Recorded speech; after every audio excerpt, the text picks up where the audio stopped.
Boa tarde a todos.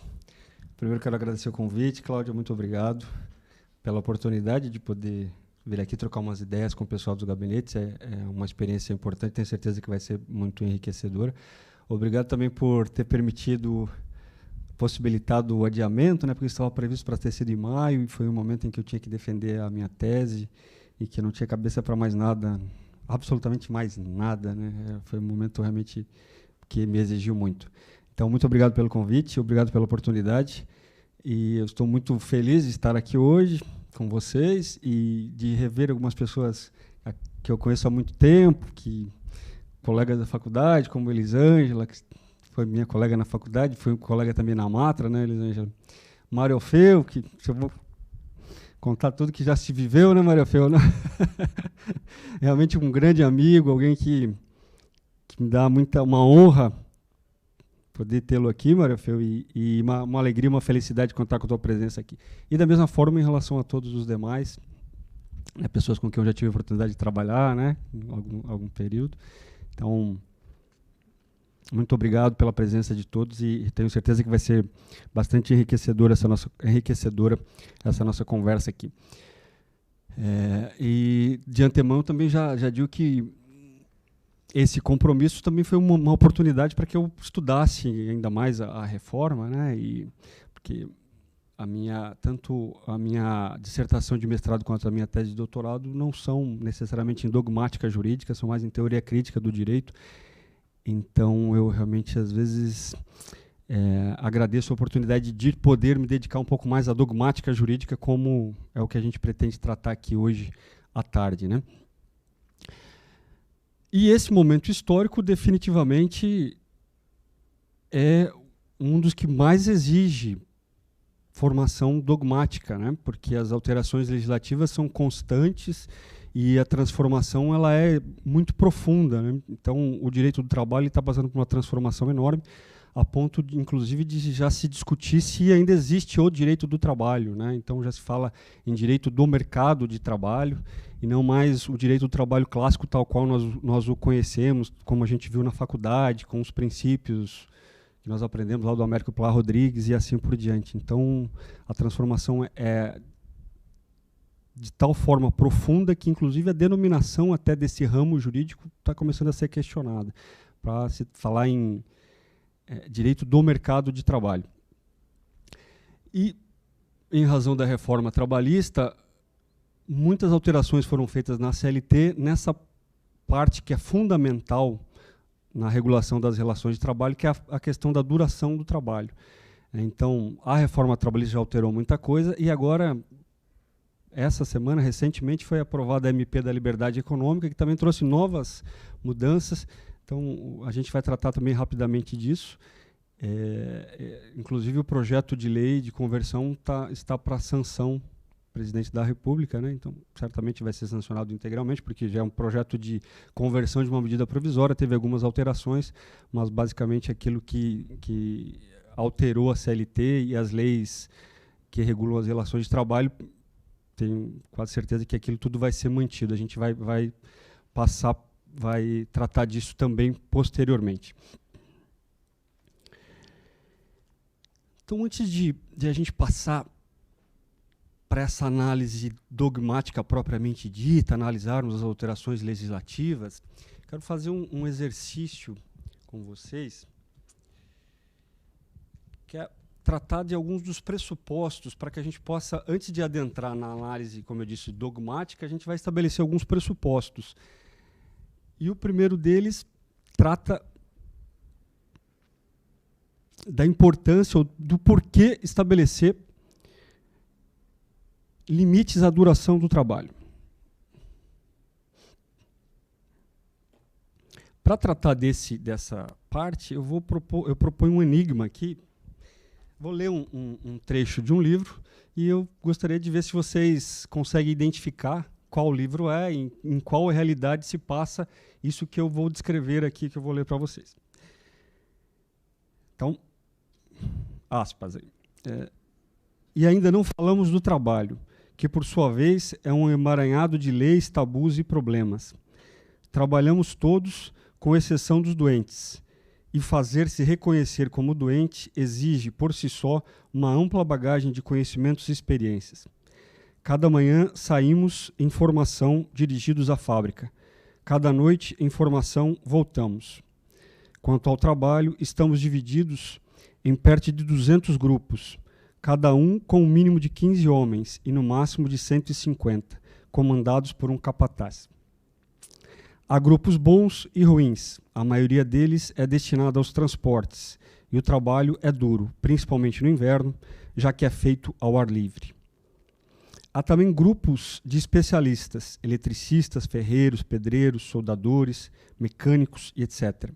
Cada qual destinado a certa oficina ou setor da fábrica e dependente de maneira mais direta de mestres civis,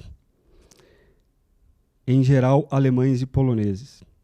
Isto, obviamente, só acontece nas horas de trabalho. No resto do dia, os especialistas, que não passam de 300 ou 400 ao todo, não gozam de tratamento diferente dos trabalhadores comuns.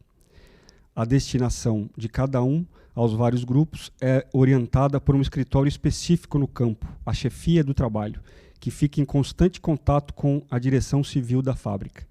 A chefia do trabalho toma suas decisões na base de critérios misteriosos e, frequentemente, está claro, na base de preferências e subornos. De maneira que, se alguém dá o jeito de conseguir comida, pode estar quase seguro de conseguir também um bom trabalho na fábrica. O horário de trabalho varia conforme a estação. Todas as horas de luz são horas de trabalho. Portanto, oscila-se de um horário mínimo invernal, das 8 às 12, 13h30 às 16, a um horário máximo de verão, das 6h30 às 12 e das 13 às 18. Os trabalhadores não podem, de maneira alguma, estar trabalhando nas horas de escuridão ou quando há cerração fechada, embora trabalhem normalmente se chove, se neva ou, o que é bem frequente, se sopra o vento feroz dos Cárpatos. Isso porque a escuridão ou cerração poderiam favorecer tentativas de fuga. Um domingo em cada 2 é dia normal de trabalho, e nos domingos de folga, em vez de trabalhar na fábrica, trabalha-se em geral na manutenção. De modo que os dias de verdadeiro descanso são raríssimos. Esta será então a nossa vida, cada dia conforme o ritmo fixado. Sair e voltar, trabalhar, dormir e comer, adoecer, sarar ou morrer. O textinho é meio longo, mas alguém se arrisca a imaginar que livro é esse, onde é que se passa essa rotina que foi descrita? Na Segunda Guerra? Está perto aí, ó. Foi bem... Na Segunda Guerra. Mais alguma tentativa? No campo de concentração. Perfeito. É a rotina do campo de concentração de Auschwitz. E esse texto é uma parte do livro É Isto um Homem, do Primo Levi. Do Primo Levi, italiano, né? Então ele descreve ali a rotina de trabalho num campo de concentração. Um campo de concentração que a gente sabe que as pessoas eram enviadas para lá para morrerem. Só não morriam aqueles que tinham alguma utilidade, que podiam ser usados no trabalho nas fábricas, que tinham algum conhecimento técnico. Todos os demais iam direto para as câmaras de gás, aqueles que não tinham esse tipo de utilidade.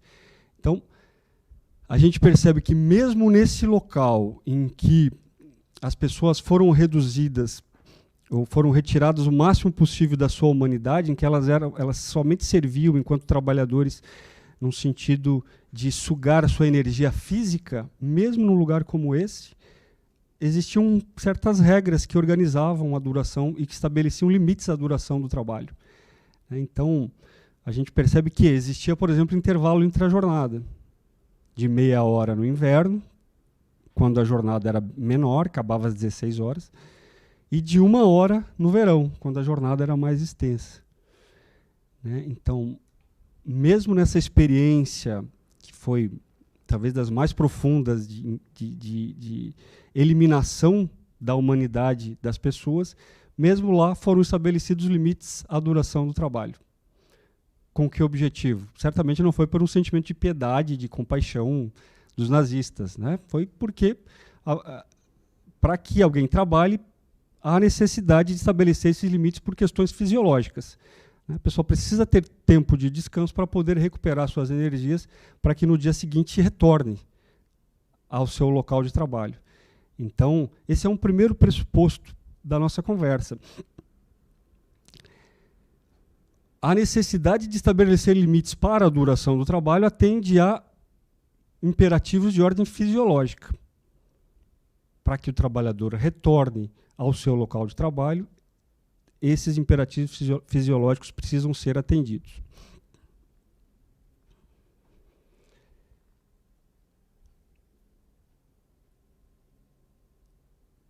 Ok.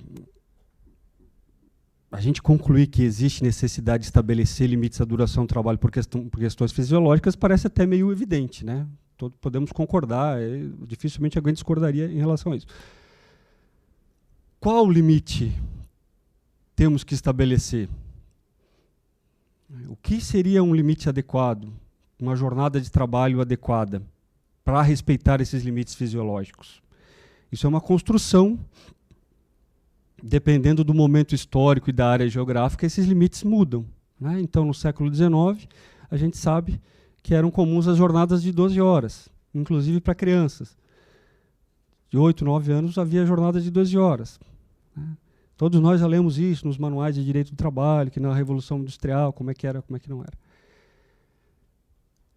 A partir do século XIX, início do século XX, teve toda uma discussão, toda uma luta política, todo um engajamento do movimento operário, trabalhadores e discussões nos parlamentos para se estabelecer qual era esse limite de uma jornada normal de trabalho. E se chegou à conclusão que esse limite era a jornada de 8 horas.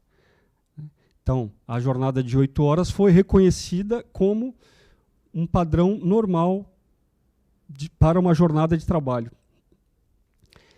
O primeiro país a reconhecer isso foi a Austrália, em 1901.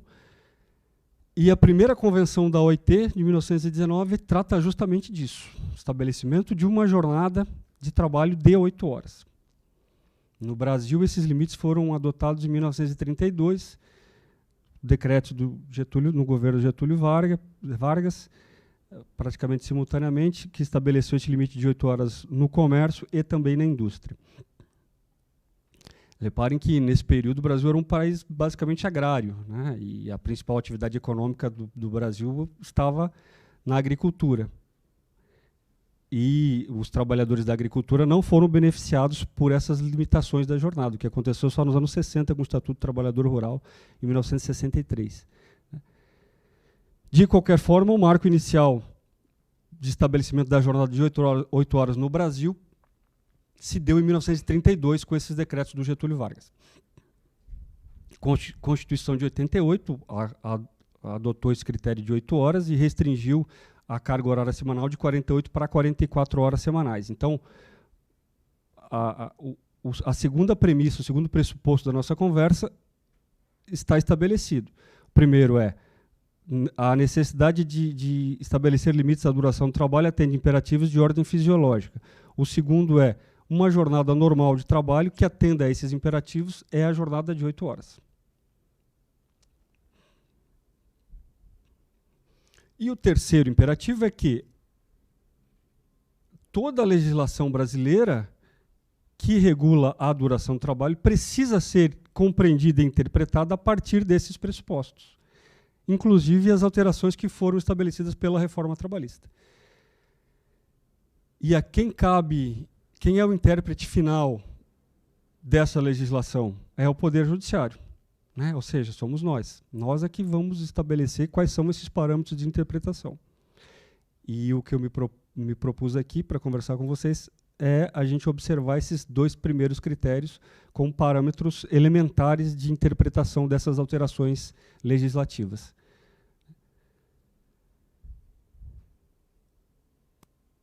Então, o Judiciário tem um papel de interpretar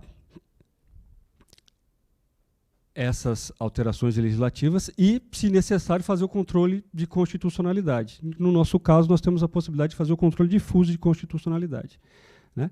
E nessa parte da interpretação, eu até fiz uma menção ali a duas visões bastante distintas em matéria de interpretação. Primeiro, a do ministro Ives Gandra Martins Filho, que no despacho que acolheu, que processou um recurso extraordinário que trata da responsabilidade dos empregadores por acidentes do trabalho, se é responsabilidade objetiva ou subjetiva, ele, como ministro do TST, na decisão que processou, que admitiu o recurso, se posiciona firmemente no sentido de que a responsabilidade é subjetiva. Segundo ele, estaria isso muito claro na Constituição, e onde a lei é clara, não cabe ao intérprete interpretar. Ele usa expressamente isso. É bastante corajoso, né, falar alguma coisa assim numa decisão. Corajoso por quê? Porque se nós formos pegar a obra clássica do Carlos Maximiliano, Hermenêutica e Interpretação do Direito, em 1924, ele dizia que esse jargão de onde a lei é clara, não cabe interpretação, já era ultrapassado. É uma obra de 1924. Então, por mais que possa parecer evidente o sentido e o significado de um certo dispositivo legal, ele sempre precisa de interpretação, né? Então eu fico com o Carlos Maximiliano, de 1924, e abro mão da visão do ministro Ives Gandra. Quando nós falamos em controle difuso de constitucionalidade, é importante lembrarmos da súmula vinculante número 10, e aqui a gente já parte para uma análise um pouco mais dogmática realmente da questão. Súmula vinculante número 10 do STF, que diz o seguinte: viola a cláusula de reserva de plenário a decisão de órgão fracionário de tribunal que, embora não declare expressamente a inconstitucionalidade de lei ou ato normativo do poder público, afasta a sua incidência no todo ou em parte. Essa súmula foi adotada principalmente em razão da interpretação que se dava ao artigo 71 ou 73 da Lei 8.666, que trata da responsabilidade do poder público em várias matérias fiscais, previdenciárias e trabalhistas, decorrentes dos seus contratados, né? Das obrigações não cumpridas pelos contratados.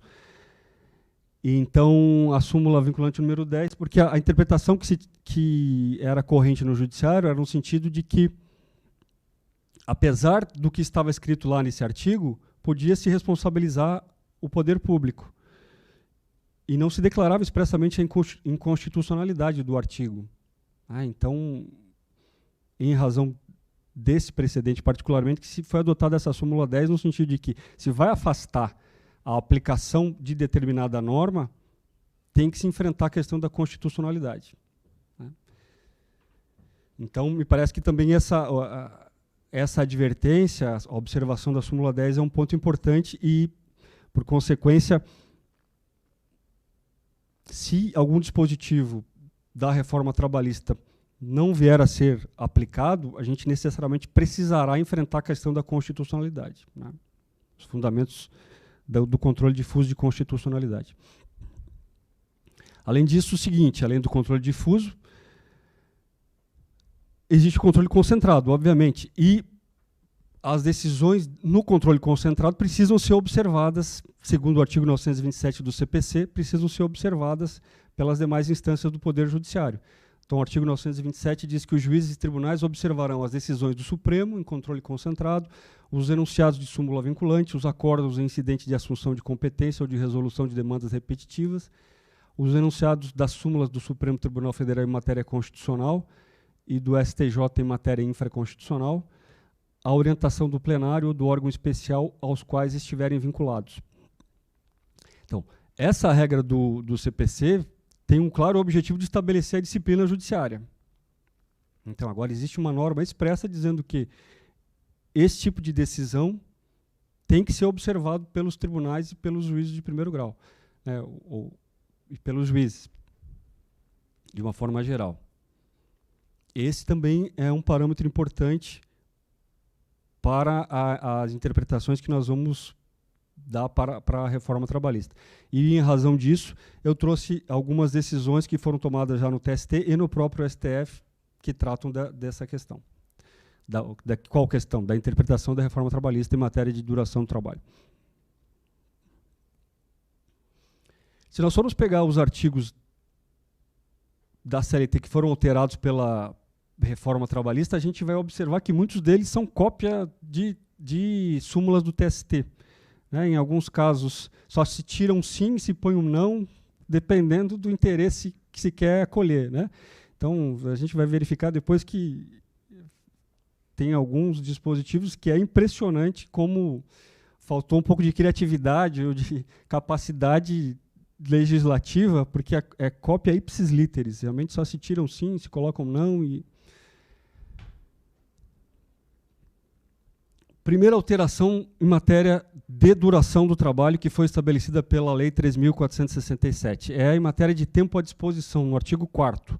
Ele diz o seguinte, parágrafo 2º, que por não se considerar tempo à disposição do empregador, não será computado como período extraordinário o que exceder a jornada normal, ainda que ultrapasse o limite de 5 minutos previsto no parágrafo 1º do artigo 58, quando o empregado, por escolha própria, buscar proteção pessoal em caso de insegurança nas vias públicas.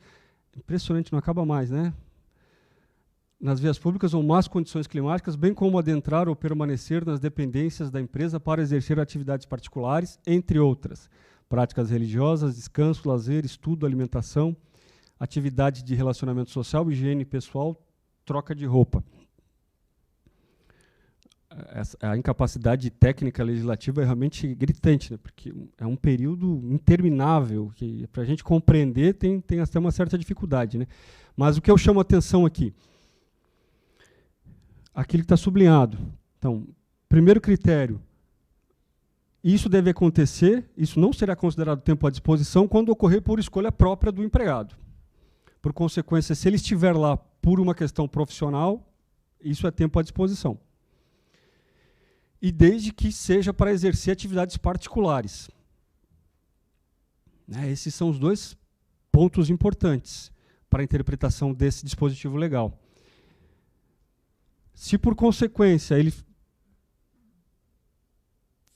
tiver um período de alimentação na empresa porque foi obrigado a estar lá, imaginemos o seguinte, aqui em Florianópolis não é comum, mas no interior, sim. A empresa fornece a condução, está no local de difícil acesso. Existe um horário em que o ônibus chega e um horário que ele chega, um horário em que ele passa no local para pegar o trabalhador e um horário em que ele chega no local de trabalho. Muitas vezes a jornada de trabalho vai começar algum tempo depois. Esse ônibus ele chega, sei lá, 30 minutos antes, por exemplo. Nesse meio tempo o trabalhador vai tomar café. Isso será ou não será tempo à disposição? Até então era considerado tempo à disposição. A partir de agora a gente vai ter que discutir se ele está lá por escolha própria e se ele está lá tomando café atendendo a seus interesses particulares ou não. Esse é um dos dispositivos que foi claramente uma reação a uma súmula do TST, que é a súmula 366, que diz o seguinte, cartão de ponto, registro de horas extras, minutos que antecedem e sucedem a jornada. Não serão descontadas nem computadas como jornada extraordinária as variações de horário do registro de ponto no excedente de 5 minutos, observado o limite máximo de 10 minutos diários. Depois isso foi até positivado, né, no artigo 58, parágrafo 2º. Se ultrapassado esse limite, será considerada como extra a totalidade do tempo que exceder a jornada normal, pois configurado o tempo à disposição do empregador, não importando as atividades desenvolvidas pelo empregado ao longo do tempo residual, troca de uniforme, lanche e higiene pessoal. Então, ali são exemplos de situações em que eram consideradas tempo à disposição, por consequência, integravam a jornada de trabalho e, como tal, deviam ser remuneradas. O parágrafo 2º do artigo 4º claramente está querendo dizer o contrário, né? Mas ainda manteve ali esses espaços de interpretação, que é o por escolha própria e para realização de atividades particulares.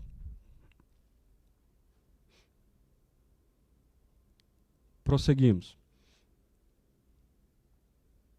Esse é um exemplo de decisão do TST, do dia 1º de julho agora, de 2019, que manteve a aplicação da súmula 366, porque é um julgamento anterior à vigência da Lei 3.467, da reforma trabalhista. Então, o período de tempo em que o trabalhador fica obrigado a permanecer à espera do transporte fornecido pela empresa para retorno à sua residência deve ser considerado como tempo à disposição do empregador. Então, o TST continua decidindo nos termos da súmula 366, nesse caso aqui com a ressalva de que são fatos ocorridos antes da vigência da lei, antes da reforma trabalhista. Horas em itinerário. Horas em itinerário é um dos temas mais controvertidos que essa reforma trouxe, porque o parágrafo 2º que está em cima ele deveria estar taxado, mas não sei por que não saiu. É a redação anterior do parágrafo 2º do artigo 58. Então, aqui, esse parágrafo 2º estabelecia o direito a horas em itinerário com aqueles requisitos clássicos que a gente sabe quais são, né? Local de difícil acesso, não servido para o transporte público. E quando o empregador fornece a condução. Nesses casos, esse tempo deveria integrar a jornada de trabalho. A nova redação do parágrafo 2º está dizendo alguma coisa diferente. O tempo despendido pelo empregado desde a sua residência até a efetiva ocupação no posto de trabalho para seu retorno, caminhando ou por qualquer meio de transporte, inclusive fornecido pelo empregador, não será computado na jornada de trabalho, por não ser tempo à disposição do empregador. Bate na tecla, né? Não é tempo à disposição. À primeira vista parece bem claro, está dizendo exatamente o oposto do que disse em cima, né? Quer dizer, acabaram as horas em itinerário. Há quem diga que não, inclusive há ministros do TST entendendo que não. Por quê? Porque as horas em itinerário tinham como um requisito fundamental, imprescindível, que é um local de difícil acesso não servido por transporte público.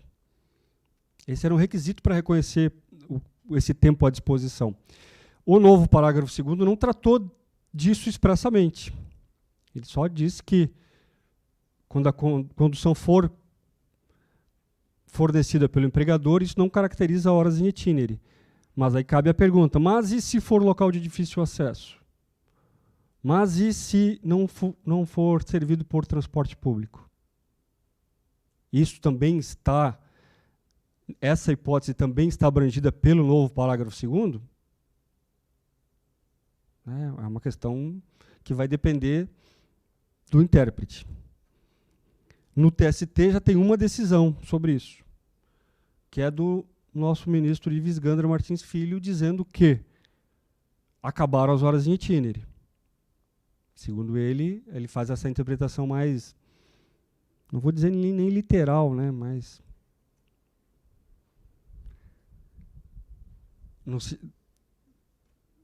no sentido de que o novo parágrafo 2º acabou com as horas em itinerário, né? Não interessa mais se é local de difícil acesso, se é servido por transporte público ou não. Segundo ele, a partir do momento em que entrou em vigor a Lei 3.467, acabaram as horas em itinerário. Mas, como eu disse, há quem entenda no próprio TST que não. Nessas hipóteses que eu disse antes, se o local for de difícil acesso e não servido por transporte público, ainda essa situação não estaria abrangida pelo novo parágrafo 2º.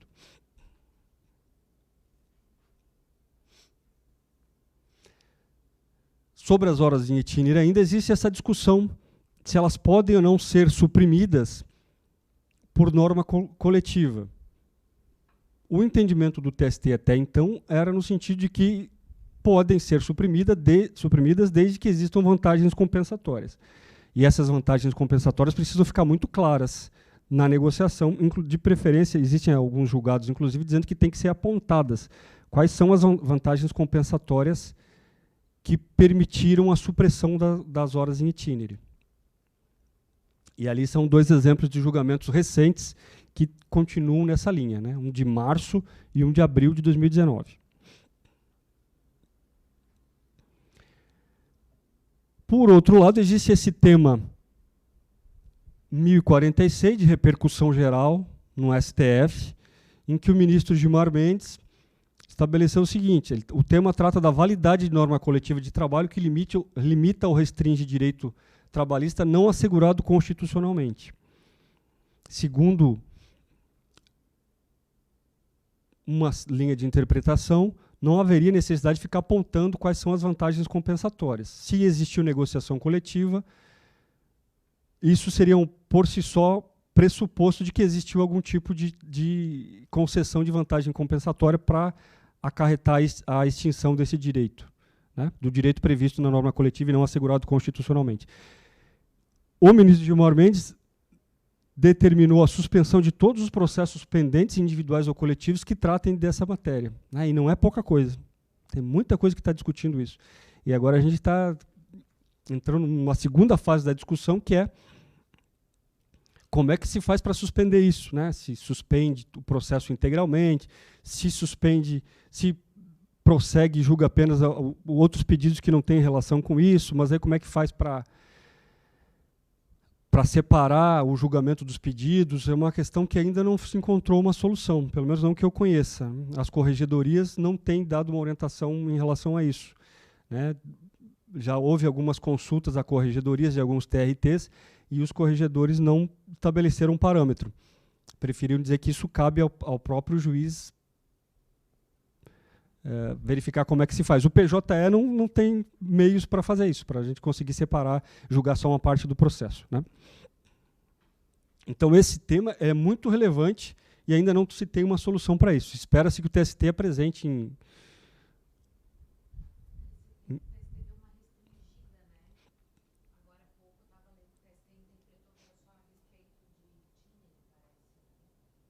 Não conheço essa decisão, mas bom saber. Bom saber. Uhum.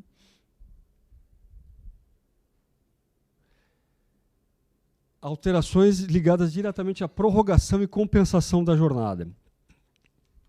O artigo 59 também foi alterado.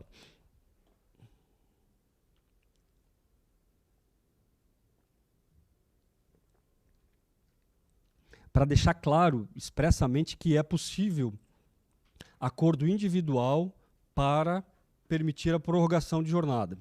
Existia aquela discussão anterior, se acordo era para acordo coletivo, se podia ou não podia acordo individual. Agora ficou bem claro, né, o artigo 59, o caput, no sentido de que é possível por acordo individual, convenção coletiva ou acordo coletivo de trabalho. O parágrafo 5º estabeleceu o banco de horas individual. É um banco de horas que pode ser acordado só pelo empregado e o empregador, por escrito, e a compensação tem que ser no máximo de 6 meses. O parágrafo 2º do 59 estabelece o banco de horas clássico que a gente conhece, não houve alteração.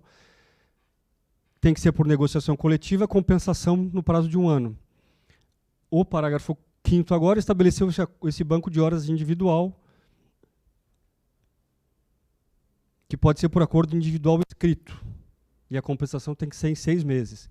O parágrafo 6º estabeleceu mais uma flexibilização, dizendo que é lícito o regime de compensação de jornada estabelecido por acordo individual, tácito ou escrito, para a compensação no mesmo mês.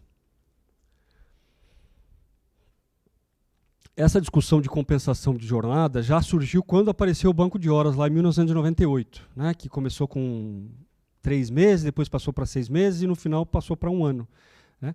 E lá em 1998 já havia uma corrente defendendo que o banco de horas era incompatível com o artigo 7º da Constituição, porque o artigo 7º estabelece a jornada de 8 horas, o limite de 44 horas semanais e permite a compensação.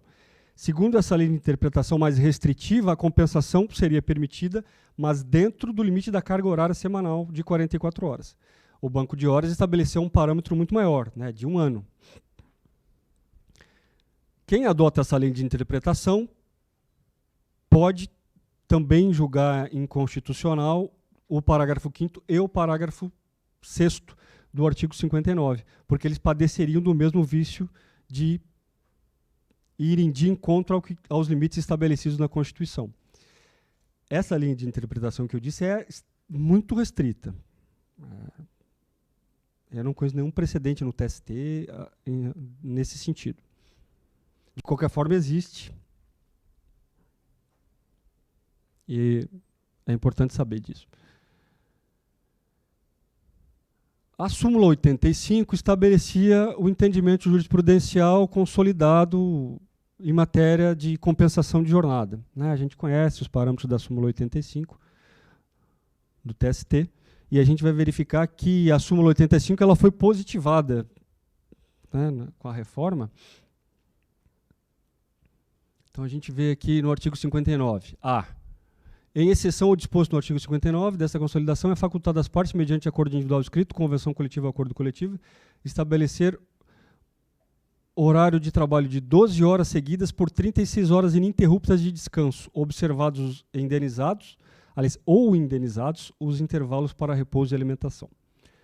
Artigo 59 generaliza a possibilidade de adoção da escala 12/36. O que antes era, segundo a súmula 444, restrito a casos excepcionais, pelo artigo 59A, agora qualquer tipo de atividade é possível, sem nenhum tipo de restrição. E vejam que é possível, inclusive, por acordo individual escrito. A MP, que foi publicada pelo Temer, ele tinha suprimido essa hipótese do acordo individual, né? Mas como ela perdeu eficácia em razão do passar do tempo, voltou à redação original. Então, segundo esse artigo, é possível acordo individual escrito para adotar o regime 12/36. A remuneração mensal pactuada pelo horário previsto no caput desse artigo abrange os pagamentos devidos pelo descanso semanal remunerado e pelo descanso em feriados, e serão considerados compensados os feriados e as prorrogações de trabalho noturno quando houver. Está dizendo exatamente o oposto do que dizia a súmula 444. Né? Porque a súmula dizia que somente se podia adotar essa jornada em casos excepcionais e que os feriados trabalhados precisavam ser pagos em dobro.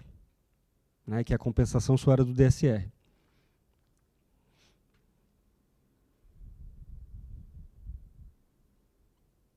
Nesse momento cabe uma reflexão. Por quê?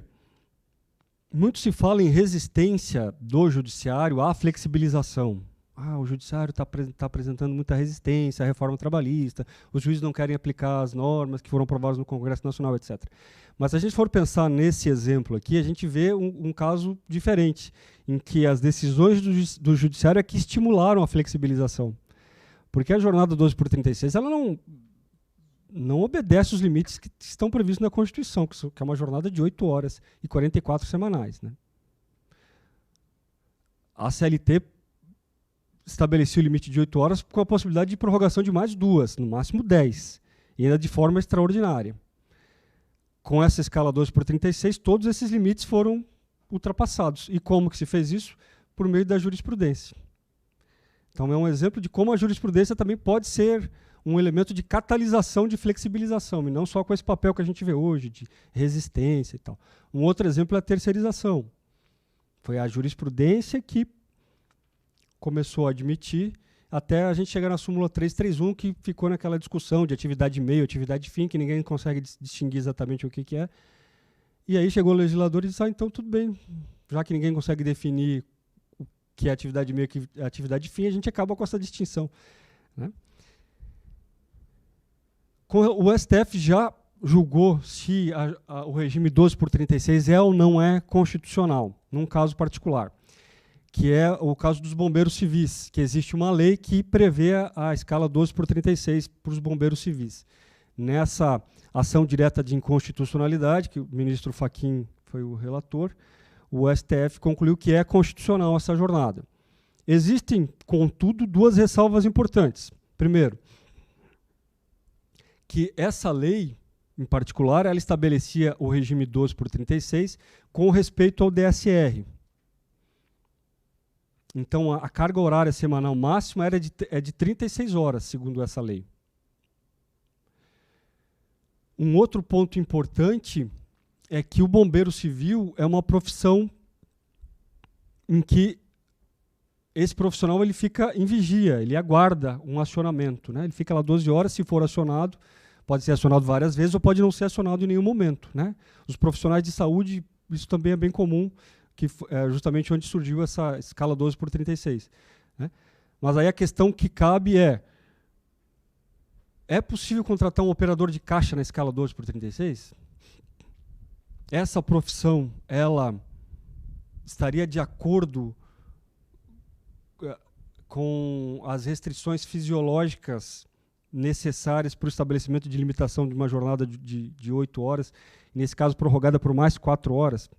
Já existe uma rede de varejista contratando operadores de caixa na escala 12/36. Então, ficar 12 horas no caixa não me parece muito agradável, né? 12 horas no caixa. Nesse caso, inclusive, vê que o artigo ele prevê expressamente a possibilidade de não observação do intervalo intrajornada,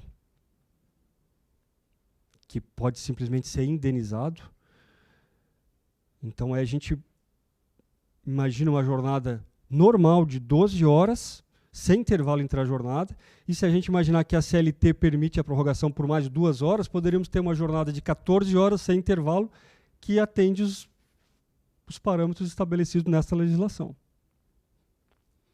A questão é saber se isso atende ou não os parâmetros estabelecidos na Constituição, né? Aí é uma conversa diferente. Mas o que me parece fundamental aqui é destacar que aí eu volto para os pressupostos iniciais. Precisamos estabelecer limites à duração do trabalho por questões fisiológicas. Foi construída histórica e socialmente uma compreensão de que um limite normal para uma jornada é de 8 horas. Isso foi positivado na nossa Constituição. Será que esses parâmetros estabelecidos pela reforma trabalhista, eles estão de acordo com esses pressupostos que nós conversamos? A gente pode dizer que sim, e aí acabou a conversa, ou pode dizer que não, e aí vamos ter que justificar. Né? E aí, para fundamentar, me parece que vai ser necessário a gente recorrer à Constituição e também ter um pouco de coragem para utilizar o controle difuso de constitucionalidade. Que, como eu disse, dá trabalho, tem que realmente a gente ficar fundamentando e apontando. Mas são 2 caminhos que me parece que não há muito espaço para conciliação.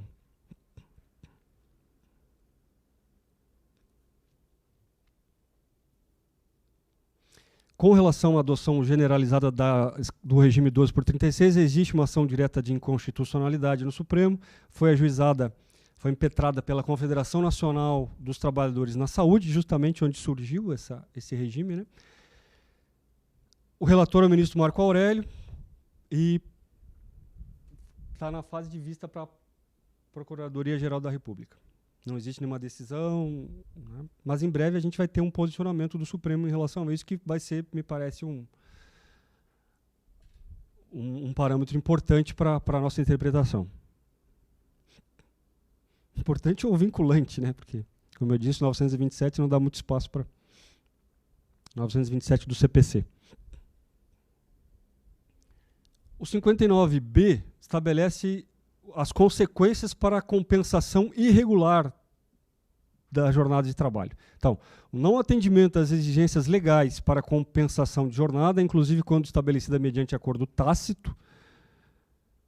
Vejam, o artigo 59 caput diz que pode ser por acordo individual escrito. O 59B está dizendo que, se não tiver o acordo escrito, as consequências serão essas. Não implica a repetição do pagamento das horas excedentes à jornada normal diária, se não ultrapassada a duração máxima semanal, sendo devido apenas o respectivo adicional. Essa é a súmula 85. Né? Para compensação semanal, quando não cumpridos os requisitos, só se determinava o pagamento do adicional para aquele que não ultrapassa o limite de 44 horas semanais. Já o parágrafo único continua sendo a súmula 85, mas daí foi colocado um não ali, ó. A prestação de horas extras habituais não descaracteriza o acordo de compensação de jornadas e o banco de horas. A gente vê claramente esse diálogo, né, entre o legislador e o TST. O legislador claramente tomando uma posição de flexibilização das normas e permitindo prorrogação e assim por diante.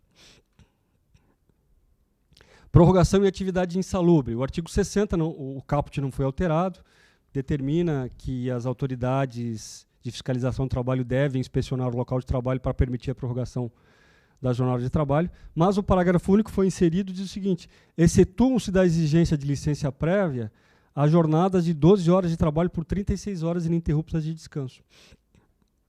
Se for adotado o regime 12 por 36, segundo esse parágrafo único, não há necessidade dessa inspeção nas atividades insalubres. Então, estaria liberado o trabalho em atividade insalubre no regime 12 por 36. Justo. Está tudo liberado. Tudo liberado. E a gente vai perceber realmente como depois esse parágrafo único também ele vai de encontro a algumas outras disposições que foram estabelecidas pela própria legislação. E aí, às vezes, a gente conversando, eu escuto as pessoas falarem, mas o 12 por 36 é bom, porque a pessoa pode ter 2 empregos, trabalha um dia num, trabalha no outro dia no outro. Daí a gente pensa assim, então agora a gente pode ter a seguinte realidade, podemos ter jornadas de 12 horas, que podem ser prorrogadas para até 14 horas, sem intervalo entre a jornada, que vai ser indenizado, né, vai ser remunerado como verba indenizatória, e a pessoa pode trabalhar um dia no emprego, no outro dia em outro emprego, por consequência nunca vai ter folga.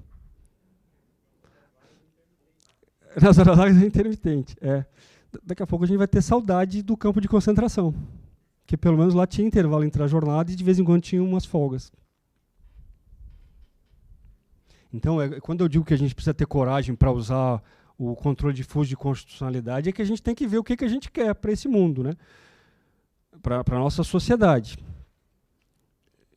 E se tem alguém que tem responsabilidade para estabelecer quais são os parâmetros de interpretação dessas normas, é o Poder Judiciário.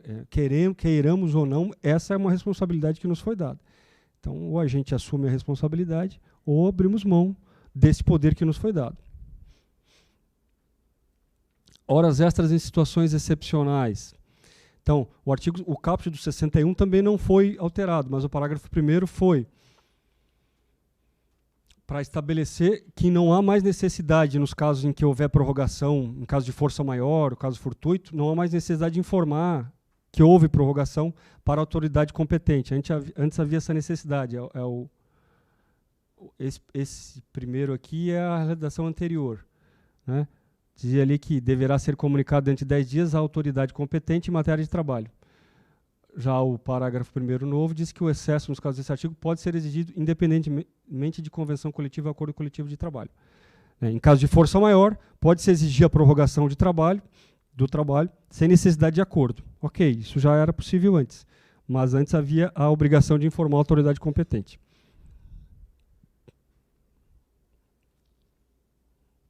Também foi estabelecida uma nova seção à duração do trabalho, um novo inciso ao artigo 62, além do trabalho externo e dos cargos de confiança. Agora também não são abrangidos pelo regime os empregados em regime de sobretrabalho. De teletrabalho. De teletrabalho. Também, no caso do artigo 62, havia uma corrente doutrinária e jurisprudencial restrita, no sentido de que esse artigo 62 não teria sido recepcionado pela Constituição de 88. Pós-Constituição de 88, houve uma alteração legislativa no 62, aí, então, por consequência, a gente teria que dizer que ele é inconstitucional, não que ele não foi recepcionado, né? Mas por quê? Porque nas constituições anteriores, de 46 e de 67, havia a previsão lá que são direitos dos trabalhadores urbanos e rurais. Duração do trabalho de 8 horas diárias e 48 horas semanais, salvo exceções expressamente previstas em lei. Isso estava previsto tanto na Constituição de 46 quanto na de 67. A Constituição de 88 eliminou esse salvo. Só diz que são direitos dos trabalhadores urbanos e rurais, duração do trabalho de 8 horas diárias e 44 horas semanais. Então, esse seria o fundamento para justificar a não recepção do artigo 62 pela Constituição de 88. Porque, ao eliminar essa ressalva, o Constituinte teria tido o objetivo de acabar com as exceções, no sentido de que todos os trabalhadores têm direito a esses limites da jornada de trabalho. e, por consequência, a receber horas extras caso ultrapassem esses limites. Né? Da mesma forma, isso poderia ser aplicado, essa interpretação, para o inciso 3º, que foi incluído agora pela reforma. Mesmo que se conclua que o artigo 62 foi recepcionado, que é a jurisprudência e a doutrina absolutamente dominantes, existem parâmetros de interpretação, no sentido de que a exceção somente se aplica se efetivamente não for possível a existência de controle da jornada de trabalho. Então, não é simplesmente o fato de o empregado ocupar cargo de confiança que lhe exclui do direito aos limites da duração do trabalho. É sim a impossibilidade de controlar o seu horário de trabalho. Então a gente tem muitas vezes grandes estabelecimentos com vários chefes, uma hierarquia enorme, em que evidentemente existe a possibilidade de controle da jornada do trabalhador, e muitas vezes ele é excepcionado no artigo 62, porque ser chefe de seção, porque o parágrafo único prevê, né, fala em chefe de seção e etc. Então, e no nosso TRT aqui existem precedentes nesse sentido que eu estou lhes dizendo, em matéria de interpretação, que só se aplica a exceção quando houver uma impossibilidade real de controle da jornada. Quando a gente fala em trabalho externo hoje em dia, os meios tecnológicos de controle de jornada hoje são imensos, né? As possibilidades de controle de jornada hoje são extraordinárias. No final do mês, de vez em quando, eu recebo aqui um e-mail do Google me dizendo todos os lugares em que eu estive no mês. Ah, você andou tantos quilômetros, parou em tal lugar. Eu não pedi nada disso, rapaz. Mas o Google manda. Né? Então, hoje em dia, a tecnologia permite, de modo muito evidente, o controle sobre a jornada de trabalho. Né? Eu me filio a essa corrente. Então, sempre que... Não me interessa se tem ou se não tem cargo de confiança. Não é bem assim. Deixa eu me expressar melhor. Não é que não me interessa. Evidentemente, me interessa, mas além de ocupar o cargo de confiança, deve existir a impossibilidade de controle da jornada daquele trabalhador. É isso. Né? Então, uma empresa que não é muito grande, que tem um gerente lá e que manda em tudo e que realmente substitui o empregador, me parece razoável aplicar o 62. Agora, grandes corporações, grandes conglomerados, grandes estabelecimentos comerciais, também me parece equivocado colocar o chefe de seção como enquadrado no 62. Ou então os gerentes de banco, que hoje em dia todos são gerentes, né? Nas minhas sentenças até uso uma doutrina do Segadas Viana, lá do Instituições de Direito do Trabalho, em que ele diz que, tendo em vista as características do trabalho dos bancários, é que se estabeleceu uma jornada de 6 horas, uma jornada limitada, né, por ser um trabalho mais desgastante, etc. E que o trabalho em 8 horas é uma exceção. Mas a gente vê exatamente o contrário. Né? Se se pergunta quantos são de 8 horas na sua agência e quantos são de 6 horas, é assim, 10 de 8 horas, 2, 3 de 6 horas. Né? Houve uma inversão evidente com relação ao espírito da lei, né, do 224, parágrafo 2º.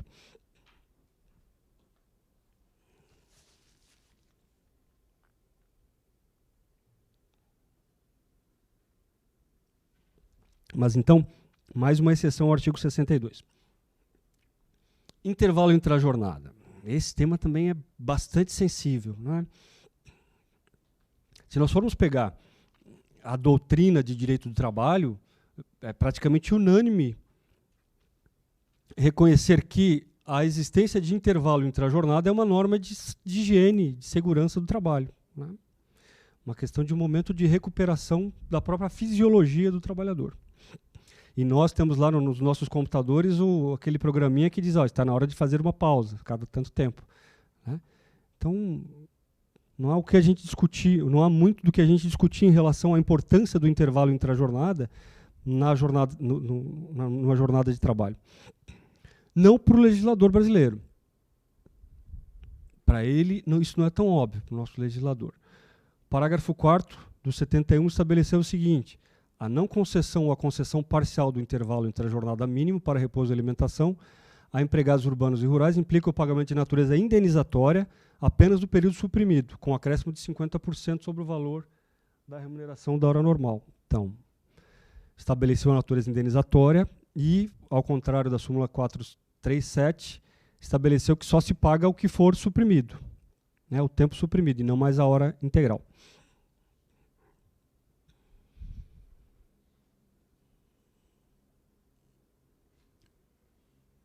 O TST tem um precedente interessante, porque, assim como é importante existir intervalo entre a jornada, é importante também ter uma certa capacidade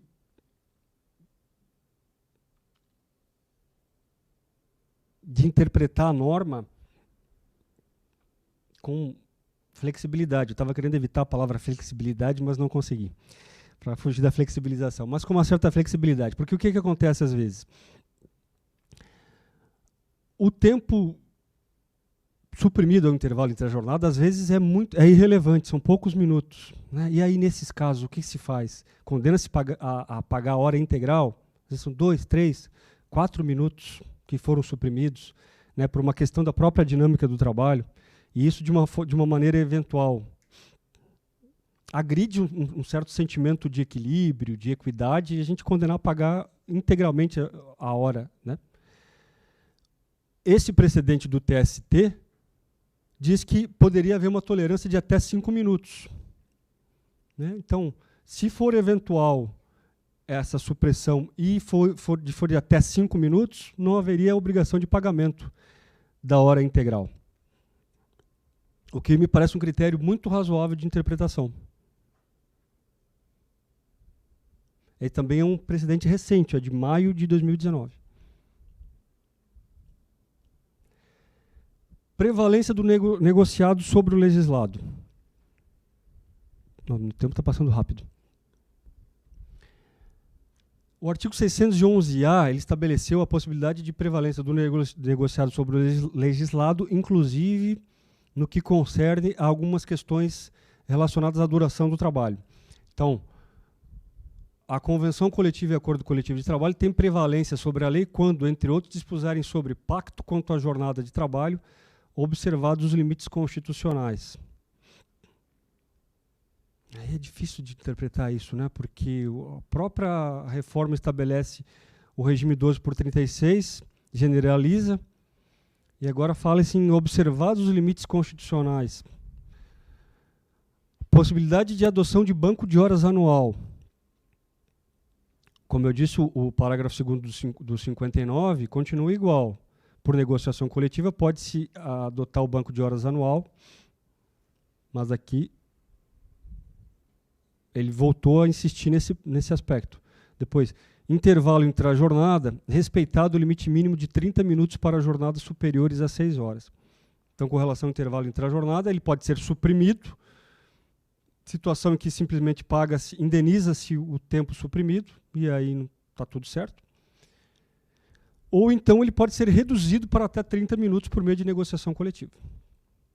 Antes havia essa possibilidade, mas havia necessidade de uma inspeção do Ministério do Trabalho e assim por diante, né? Não era muito comum isso acontecer. Depois, prorrogação de jornada em ambientes insalubres sem prévia licença das autoridades competentes do Ministério do Trabalho. Então, é possível dispensar essa licença por meio de negociação coletiva. Parágrafo 2º. A inexistência de expressa indicação de contrapartidas recíprocas em convenção coletiva ou acordo coletivo de trabalho não ensejará sua nulidade por não caracterizar um vício do negócio jurídico. É aquilo que a gente falou no começo, né? Então, TST, por exemplo, em matéria de horas em itineres, exigia a indicação expressa das contrapartidas compensatórias para a supressão do direito às horas em itinere. O legislador está dizendo que não há necessidade de apontamento específico dessas contrapartidas, de indicação específica. 611-B. O 611-B ele praticamente relacionou o artigo 7º da Constituição. Né? Então, não se pode negociar sobre remuneração de serviço extraordinário superior no mínimo a 50% da hora normal, normas de saúde, higiene e segurança do trabalho previstas em lei ou em normas regulamentares do Ministério do Trabalho. O parágrafo único diz que regras sobre duração do trabalho e intervalos não são consideradas como normas de saúde, higiene e segurança do trabalho para fins do disposto nesse artigo. Então, o legislador também se posicionou claramente. A gente não pode acusar de muita coisa o legislador, mas não de não ter sido claro nas suas intenções. Então, está dizendo expressamente, intervalo entre a jornada ou limite à duração do trabalho não é norma de saúde, higiene e segurança do trabalho. Essa é até uma crítica que se pode fazer, porque a boa técnica legislativa diz que não se deve, que o legislador não deve ficar estabelecendo conceitos, né, de institutos jurídicos, dizendo o que é o que não é. Isso é um trabalho da doutrina. Né? A legislação deveria se pautar pela descrição mais objetiva de fatos, e não conceituar institutos jurídicos. Nesse caso aqui ele está expressamente dizendo, o que vocês entenderam até hoje que era, não é mais. Se tiverem alguma intervenção, fiquem à vontade, gente. Eu não falei, mas como a gente disse no começo, é uma conversa, né? Se quiserem interromper, aí fiquem à vontade, mas depois a gente vai ter um tempinho para conversar. Já me caminhando para o final, como eu disse no começo, foi aprovada recentemente no Congresso a MP da Liberdade Econômica. Ela estabeleceu muitas mudanças em matéria de relações de trabalho. É uma lei realmente bastante ampla, que alterou muitas normas jurídicas, várias do Código Civil, por exemplo. O artigo 50 do Código Civil foi alterado, né, no sentido de que agora a desconsideração da personalidade jurídica só pode ocorrer quando for comprovado o abuso. E várias outras normas foram alteradas. Na CLT, houve alterações em matéria de duração do trabalho, para dizer que agora somente há obrigação de manter controle escrito de jornada para as empresas que têm mais de 20 empregados. Né? Alterou a regra que antes eram 10. Além disso, também essa nova lei permite a adoção do controle de jornada por exceção. Né? Ou seja, só se mantém um controle escrito daquilo que for extraordinário. Né? Então pode ter um controle só das horas extras trabalhadas e não da jornada normal.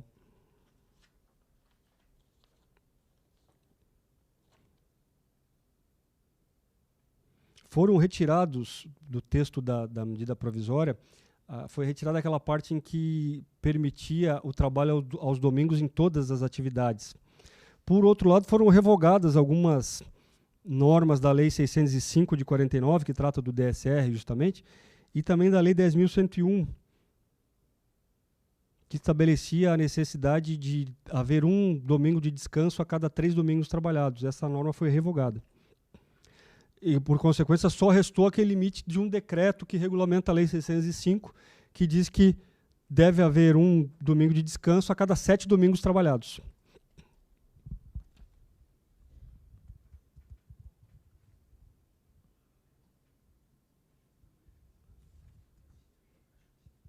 Então, a quantidade de artigos da CLT que foram revogados é bem grande. A gente realmente vai ter que se dedicar, vai ter que sentar e realmente compreender a profundidade dessas alterações, porque elas são enormes. Uma das coisas que se falava muito era a possibilidade de se contratar trabalhadores a partir de um certo valor de remuneração apenas por meio do Código Civil. Isso também foi suprimido, né? Não existe mais essa hipótese, embora a reforma trabalhista ainda preveja a figura do trabalhador hipersuficiente, né? O que essa MP estabelecia era a possibilidade de afastar integralmente a CLT em alguns tipos de relações de trabalho. Isso não passou pelo Congresso, tá certo?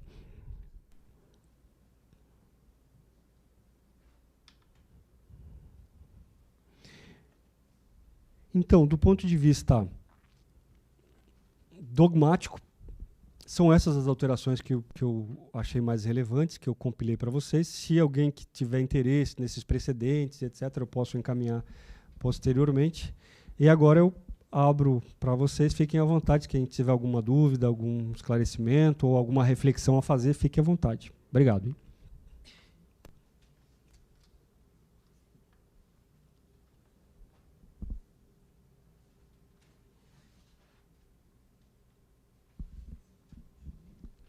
Vai lá, Feu, mostra aí o teu.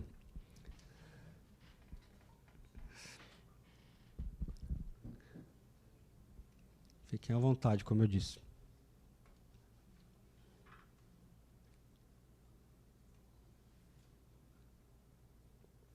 Mas falando em controle de constitucionalidade, vou também tratar de um outro tema que não é exatamente duração do trabalho, mas no começo a gente tratou ali da súmula 10, súmula vinculante número 10, que diz que deve haver a declaração de inconstitucionalidade pelo pleno do tribunal quando se afasta a aplicação de uma certa norma jurídica. Recentemente a gente teve um julgamento aqui no nosso TRT acerca da correção monetária, né? É um acordo que, se eu não me engano, nem foi publicado ainda, bem recente, no sentido, e a decisão é no sentido de que deve se aplicar a TR. Tem uma discussão enorme sobre isso, né? Há muito tempo, desde que o STF disse que a aplicação da TR é inconstitucional porque ofende o direito de propriedade, já que ela não repõe o valor da obrigação descumprida. Essa discussão surgiu desde então. Primeiro, o STF tratou da questão dos precatórios, depois teve um segundo julgamento que tratava da fase anterior à constituição do crédito, a fase judicial. Em ambas as oportunidades, o STF disse que a aplicação da TR é inconstitucional. Por quê? Ofende o artigo 5º, direito de propriedade. Com base nisso, a jurisprudência trabalhista também passou a discutir se aplica ou não se aplica, se deve-se continuar ou não aplicando a TR. Eu, inclusive, escrevi um artigo que saiu na LTR defendendo que deve-se aplicar o IPCA, porque a ratio decidendi dessas decisões do STF também se aplica para as obrigações trabalhistas, né? Então, se corrigir uma obrigação descumprida pelo poder público, corrigi-la pela TR, ofende o direito de propriedade, corrigir uma obrigação trabalhista pela TR também ofende o direito de propriedade do credor, né? Por consequência, seguindo ainda a linha do STF, eu defendi a aplicação do IPCA. Chegou em um certo momento em que o TST também passou a decidir dessa forma, né? Teve uma decisão do TST que foi tomada no pleno, se não estou enganado, que estabeleceu também a adoção da TR. Posteriormente teve reclamação no STF, o ministro Dias Toffoli suspendeu a eficácia da decisão, a reclamação foi julgada improcedente, o TST voltou a tratar do tema, estabeleceu que até 2015 é TR, em seguida, depois da decisão do STF, se aplica o IPCA. Veio a reforma trabalhista, diz que é TR ainda. Existe uma decisão, uma só, decisão do TST, da 4ª turma,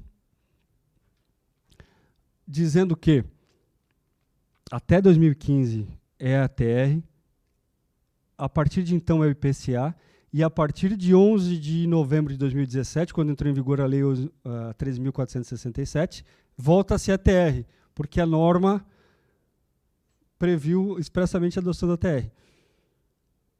Eu acho que me parece que foi uma tentativa de compor ali as duas linhas de interpretação que não ficou muito bom. Porque se a Lei 8.177 era inconstitucional porque ofendia o direito de propriedade, a Lei 3.467, quando repete a lei anterior, também é inconstitucional, porque senão a gente vai ficar nesse jogo de gato e rato, né? O STF diz, é inconstitucional, o legislador vai lá, aprova uma norma exatamente no mesmo sentido da que foi declarada inconstitucional. É totalmente antissistêmico, né? Não dá para a gente falar de um sistema de controle de constitucionalidade. Realmente parece... De todo modo, a decisão do nosso TRT aqui foi no sentido de que deve se aplicar a TR. Por quê? Segundo o que constou lá dos fundamentos do acórdão, as decisões do STF não se aplicam, em nenhum momento houve manifestação do STF dizendo que não se aplica, aliás, dizendo que se aplica esse entendimento também para as obrigações trabalhistas. As decisões foram restritas aos créditos contra a fazenda pública. É verdade, é exatamente isso. A primeira decisão foi no caso dos precatórios e a segunda na fase anterior de formação do crédito. Eu, contudo, continuo tendo dificuldade de de compreender essa interpretação, porque, como eu disse, a ratio decidendi adotada nas decisões do STF se aplicam perfeitamente à questão dos créditos trabalhistas.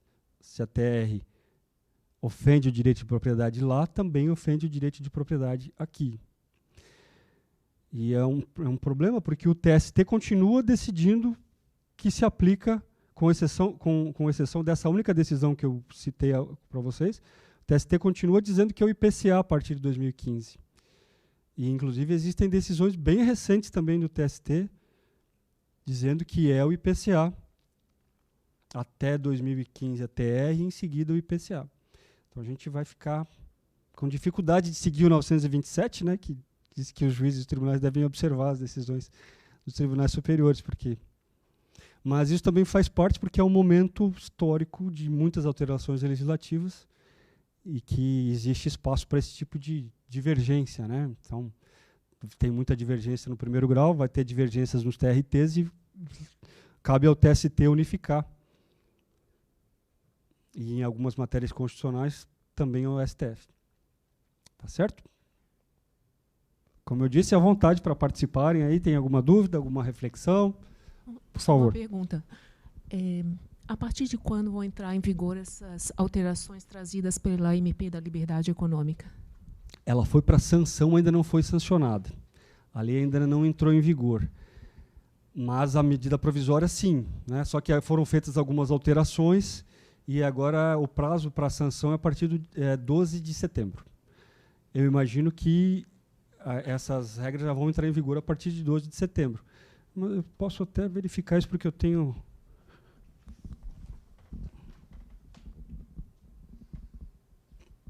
Ah, tá aqui, ó. Tem a vacatio legis aqui, o artigo 20. Então, esta lei entra em vigor após decorridos 90 dias da data de sua publicação oficial, quanto ao disposto nos artigos 6º ao 19, que é justamente todos os artigos anteriores. Na sua publicação para os demais artigos. Do 1º ao 5º é na data da publicação, que são as normas que estabelecem os direitos de liberdade econômica, etc.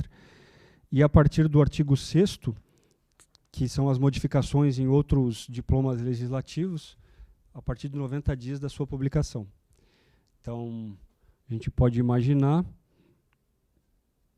que a partir de dezembro já vai entrar em vigor, né? Que são 90 dias, o prazo para sanção é setembro. Então, a partir de dezembro, isso já vai entrar em vigor. É isso.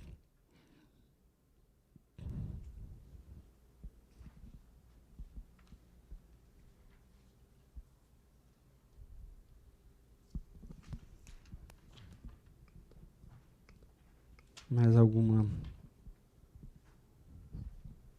questão? Só mais uma questão também sobre a MP da Liberdade Econômica. E o senhor está fazendo algum estudo sobre essas alterações que vão ocorrer na CLT? Não, ainda ainda não me dediquei. Só para vir conversar com vocês aqui que eu fui conhecer um pouco do que estava lá. Mas existem manifestações da ANAMATRA já em relação a isso, que é um parecer de fato. A ANAMATRA atuou decisivamente lá, inclusive para que alguns dos artigos não fossem aprovados. Então, existe um parecer da ANAMATRA, eu posso verificar e, se você tiver interesse, eu posso te mandar. Tá bom? Que é um estudo, uma primeira impressão do que era, no caso, uma medida provisória, um projeto de lei de conversão ainda, né?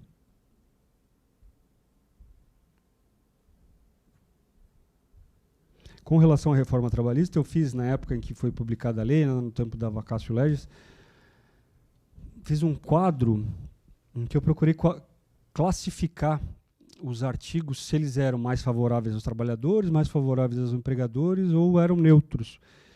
É interessante a gente fazer esse tipo de exercício porque a gente tem uma ideia gráfica de qual é o objetivo da norma, né? Então, se era favorável aos trabalhadores, eu coloquei em vermelho, se era favorável aos empregadores, azul, se era neutro, em amarelo. E nesse quadro, ficou praticamente todo azul.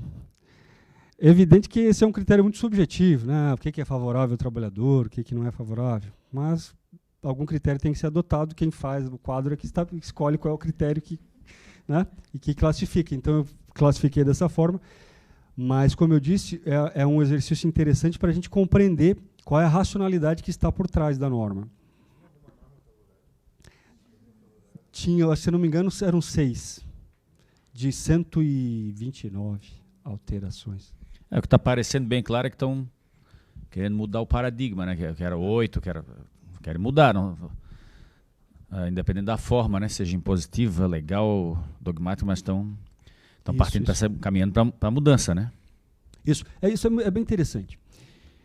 Exatamente isso. Existe uma certa conjunção de forças políticas nesse momento histórico, que tem por objetivo alterar de forma radical os paradigmas, os parâmetros de regulação das relações de trabalho. A reforma trabalhista deixa isso muito claro, né? Se posiciona, diz que sim, diz que não, e se copia a súmula, altera, no sentido totalmente contrário do que tinha sido compreendido até então. Então,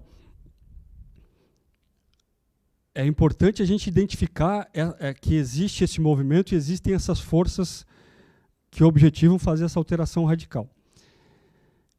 Isso nos remete a uma outra reflexão, que é a reflexão entre constitucionalismo e democracia. Porque existe uma tensão entre constitucionalismo e democracia. A democracia representando a soberania popular, que, por sua vez, reflete o momento histórico, né, a compreensão predominante em uma certa sociedade em um determinado momento histórico,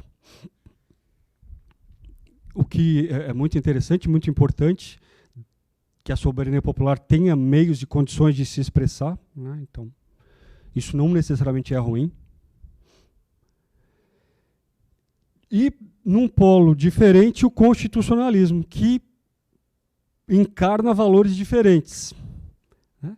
Então, o que está por trás da Constituição? A Constituição é um documento político que deveria materializar valores que transcendem gerações. Né? Então, até é aquela discussão que se tem em relação a uma geração governar a outra. O constitucionalismo permitiria isso, né? No constitucionalismo americano tem essa discussão. Nós estamos sendo governados pela geração dos pais da pátria, que estabeleceram as regras constitucionais.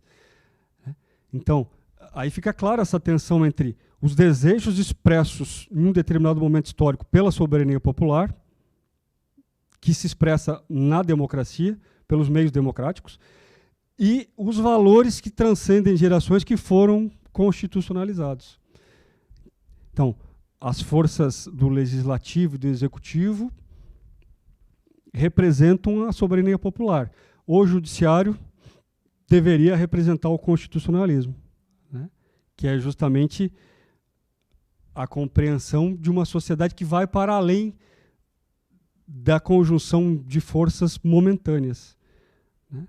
Valores que foram estabelecidos num determinado documento político, no nosso caso a Constituição de 88, e que deveriam sobreviver mesmo em condições de radicalismo expressos pela sociedade, né, ou expressos pela maioria da sociedade. Aqueles valores que estão lá deveriam ser preservados por um certo guardião, que nesse caso é o Poder Judiciário. Então, nós, como integrantes do Judiciário, nós representamos justamente o oposto dessas forças políticas momentâneas e conjunturais.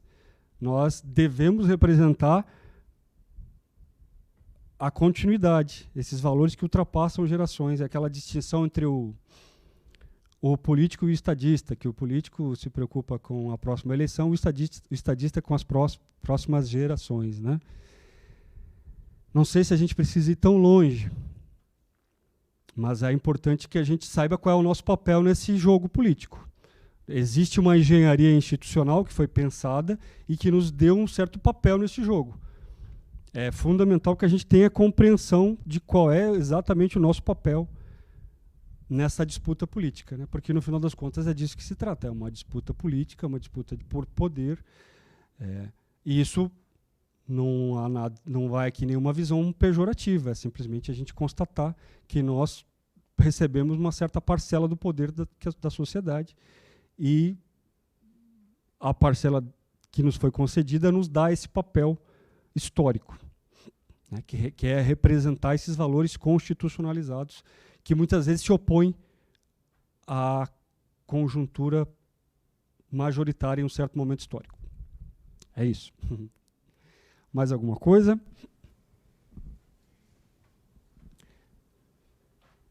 Mas então, gente, foi um... Fiquem à vontade. Pode falar. Se quiserem falar sobre um filme, sobre um livro, é um momento. A gente está aqui para refletir não só sobre a lei, mas sobre aquilo que vocês acharem que é relevante. Mesmo que às vezes não pareça relevante imediatamente.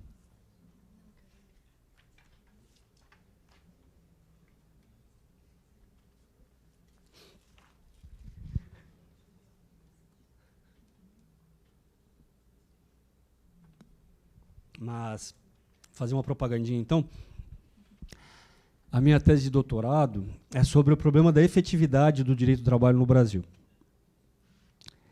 Não é uma tese positivista, nem uma tese de sociologia, é uma tese de crítica ao direito, em que eu busco compreender qual é o papel do direito do trabalho no nosso modo de produção e verificar como é que ele se desenvolveu na nossa formação social, historicamente falando, né? Um excerto dessa tese vai ser publicado na próxima revista do TRT, que é um pequeno artigo intitulado Apontamentos Materialistas sobre o Problema da Efetividade do Direito do Trabalho, em que ali é possível ter uma ideia das reflexões que foram desenvolvidas nessa tese. Então, se alguém tiver interesse, vai sair na próxima edição do TRT. E até o final do ano eu espero que seja publicado como um livro. Se alguém tiver interesse imediato, também posso mandar o PDF aí, pode ficar à vontade. Mas então, foi uma alegria, um prazer conversar com vocês, trocar umas ideias, apresentar alguns pontos, alguns posicionamentos. E como eu disse no começo, nós estamos frente a um desafio importante. Segundo os parâmetros dessa nova legislação, é possível, como eu já disse, a gente imaginar jornadas de 14 horas sem intervalo entre a jornada, que elas estarão de acordo com a legislação. O Primo Levi, quando escreveu É Isto um Homem, ele descreve a rotina no campo de concentração, e como vocês perceberam, ele descreve, né? Ele não se posiciona muito se aquilo era bom, se aquilo era ruim, ele só descreve como era a rotina, quanto tempo eles passavam trabalhando, tudo o que acontecia efetivamente na vida deles. Então ele não faz um juízo de valor sobre aquele período da vida. Mas no final da sua vida, ele fez uma reflexão sobre esse livro. E a conclusão a que ele chegou é a seguinte, é que existe muita semelhança entre a rotina que ele tinha lá no campo de concentração e a rotina fora do campo de concentração. Que muito daquela racionalidade, ela é reproduzida no nosso cotidiano. Essa racionalidade de ver o ser humano apenas como um meio para alcançar determinados objetivos econômicos, a inexistência de limites, ou elevar ao máximo os limites até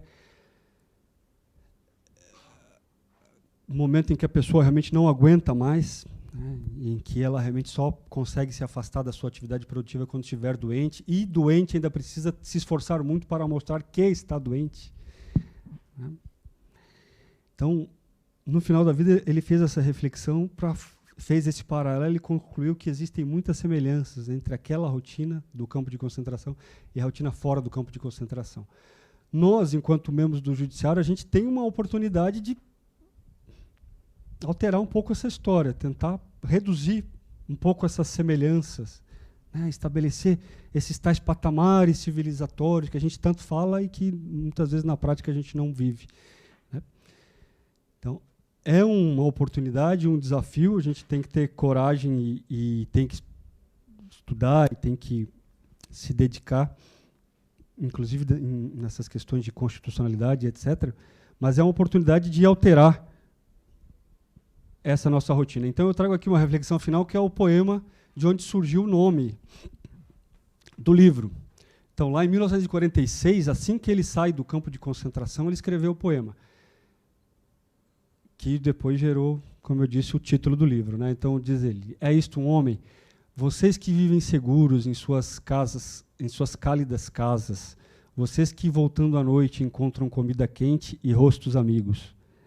Pensem bem se isto é um homem que trabalha no meio do barro, que não conhece paz, que luta por um pedaço de pão, que morre por um sim ou por um não. Pensem bem se isto é uma mulher sem cabelos e sem nome, sem mais força para lembrar, vazio os olhos, frio o ventre, como um sapo no inverno. Pensem que isso aconteceu. Eu lhes mando estas palavras. Gravem-nas em seus corações, estando em casa, andando na rua, ao deitar, ao levantar. Repitam-nas a seus filhos. Ou não, desmorone-se sua casa. A doença os torne inválidos. Os seus filhos virem o rosto para não vê-los. A gente pode se posicionar frente a esse mundo.